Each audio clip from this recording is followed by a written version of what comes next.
ఇక బీఆర్ఎస్ పరిణామాలను నిశితంగా పరిశీలిస్తున్నాయి ప్రత్యర్థి పార్టీలు. తాను చేసిన వ్యాఖ్యలపై సిబిఐకి వాంగ్మూలం ఇవ్వాలంటోంది బీజేపీ. చీఫ్ ఇంజనీర్లు అవినీతి పరులని తేలింది. అవినీతితో కేసీఆర్ కు సంబంధం లేదంటే ఎలా నమ్మగలమంటూ ప్రశ్నిస్తున్నారు ఆ పార్టీ నేతలు. బరాజ్ లో కుంగిపోవడంపై బీఆర్ఎస్ నేతలు సమాధానం చెప్పాలని డిమాండ్ చేస్తున్నారు. పార్టీలో చేరికపై కూడా స్పందించారు బీజేపీ నేతలు.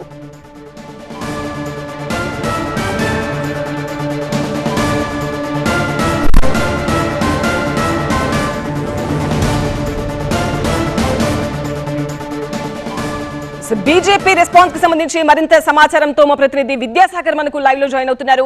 విద్యాసాగర్, గత కొంతకాలంగా కవిత చేస్తున్న విమర్శలు మనం గమనిస్తే గనక ఆవిడ కేసీఆర్ పైన తప్ప దాదాపు అందరూ బీఆర్ఎస్ లీడర్ల పైన విమర్శలు చేశారు.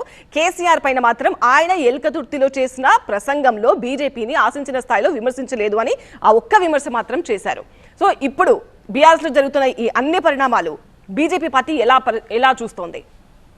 ఎస్, నిన్న నుంచి జరుగుతున్న పరిణామాల మీద బీజేపీ రెండు విధాలుగా చూస్తుంది. ఒకటి, నిన్న ఏదైతే కవిత చేసినటువంటి కామెంట్స్ ఉన్నాయో దాంట్లో ఏదైతే తాము మొదటి నుంచి కాళేశ్వరంలో అవినీతి జరుగుతుందని చెప్తూ వస్తున్నాము, దాన్ని నిర్ధారణ చేస్తూ కవిత ఎండార్ చేశారు. కాబట్టి డెఫినెట్గా మేము చెప్పిన 100% నిజమైంది, కాళేశ్వరంలో అవినీతి జరిగిందన్నది బీజేపీ ఒక వర్షన్గా చూస్తుంటే, ఇక్కడ రెండో వర్షన్గా ఏదైతే ఆమెను పార్టీ నుంచి సస్పెండ్ చేయడము, బీఆర్ఎస్లో నెలకొన్నటువంటి కల్లోలం ఏదైతే ఉందో అదంతా కూడా ఒక పార్టీకి సంబంధించి ఒక కుటుంబానికి సంబంధించిన ఇంటర్నల్ వ్యవహారం కాబట్టి దాని విషయంలోకి మేము జోక్యం చేసుకోదలుచుకోవచ్చు. డెఫినెట్గా ఏదైతే ఒక కుటుంబంలో వచ్చినటువంటి ఆస్తుల పంపకాల్లో వచ్చినటువంటి గొడవలే ప్రస్తుతం జరుగుతున్నటువంటి పరిణామాలకు కారణంగా భావిస్తున్నాము. అంతేగాని ఆ విషయంలో మేము ఎక్కడ కూడా జోక్యం చేసుకోబోమంటూ కూడా ఇప్పటికే బీజేపీకి సంబంధించినటువంటి రాష్ట్ర అధ్యక్షుడు రామచంద్రరావు కావచ్చు, అదేవిధంగా పలువురు ఎంపీలు ఎమ్మెల్యేలు స్పందించినటువంటి పరిస్థితి కనిపిస్తుంది. ముఖ్యంగా ఇక్కడ గతంలో ఆమె ఏదైతే కేసీఆర్ పార్టీకి సంబంధించిన రజతోత్సవ సభలో మాట్లాడిన వ్యాఖ్యల్లో తాము బీజేపీతో కలిసేటువంటి అంశాల మీద మాట్లాడిన నేపథ్యంలో ఎక్కడా కూడా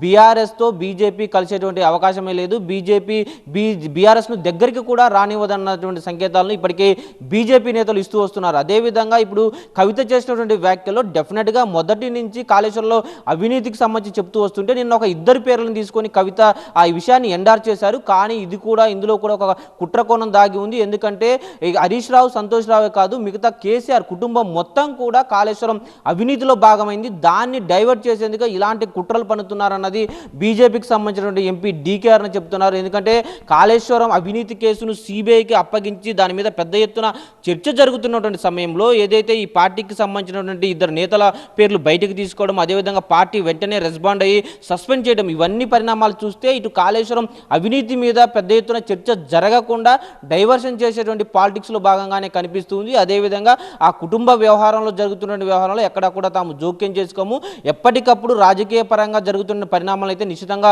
పరిశీలిస్తూనే ఉన్నాను. ఒకవేళ ఆమె పార్టీ పెడుతుందా లేకపోతే ఏదైనా పార్టీలో చేరుతుందా అన్నది ఆమె వ్యక్తిగత అభిప్రాయం. కానీ బీజేపీలోకి ఎవరైనా రావాలంటే అవినీతి కేసులు లేకుండా ఉండాలి, అవినీతికి చేసినటువంటి నేతలను ఎక్కడా కూడా పార్టీలోకి రానివ్వబోమంటూ కూడా కొందరు ఎంపీలు చేసినటువంటి ప్రకటన. ఇక బీజేపీ రాజ్యసభ సభ్యులు లక్ష్మణ్ మాట్లాడుతూ ఏదైతే కాళేశ్వరం సంబంధించి 3 పిల్లర్లు కూలాయో అదే తరహాలో కేసీఆర్ కుటుంబం కూడా 3 ముక్కలైందంటూ కూడా ఆయన చేసినటువంటి వ్యాఖ్యలు కొంత సంచలనంగా మారాయి. ఎప్పటికప్పుడు బీఆర్ఎస్ సంబంధించినటువంటి తాము చెబుతూ వస్తున్న మొదటి నుంచి కూడా తెలంగాణలో బీఆర్ఎస్ పని అయిపోయింది, ఆ బీఆర్ఎస్ అనేది ఇక లేదు, ప్రస్తుతం తమకు ప్రధాన ప్రత్యర్థిగా ఉన్నటువంటి కాంగ్రెస్ తోటే పోరాటం. ముఖ్యంగా రాష్ట్రంలో కూడా ఇప్పుడు బీఆర్ఎస్లో జరుగుతున్నటువంటి అంశాలు ఏవి చాలా లైట్గా తీసుకుంటున్నామో అవన్నీ కూడా ఏదో టీ కప్పులో తుఫాన్ లాగా చూస్తాము. ఎందుకంటే రాష్ట్రంలో రెండే పార్టీల మధ్య ప్రధాన పోరు ఉంది, అది కాంగ్రెస్ బీజేపీ. ఎందుకంటే ప్రజలంతా కూడా కాంగ్రెస్ పాలనతో 20 నెలల్లో విసిగిపోయారు. గతంలో 10 ఏళ్లలో కేసీఆర్ చేసిన అవినీతి మీద విసుగు చెందే అధికార మార్పు కోరుకున్నారు. కానీ అది కాంగ్రెస్ కూడా అదే తరహాలో వెళ్తుంది కాబట్టి ప్రస్తుతం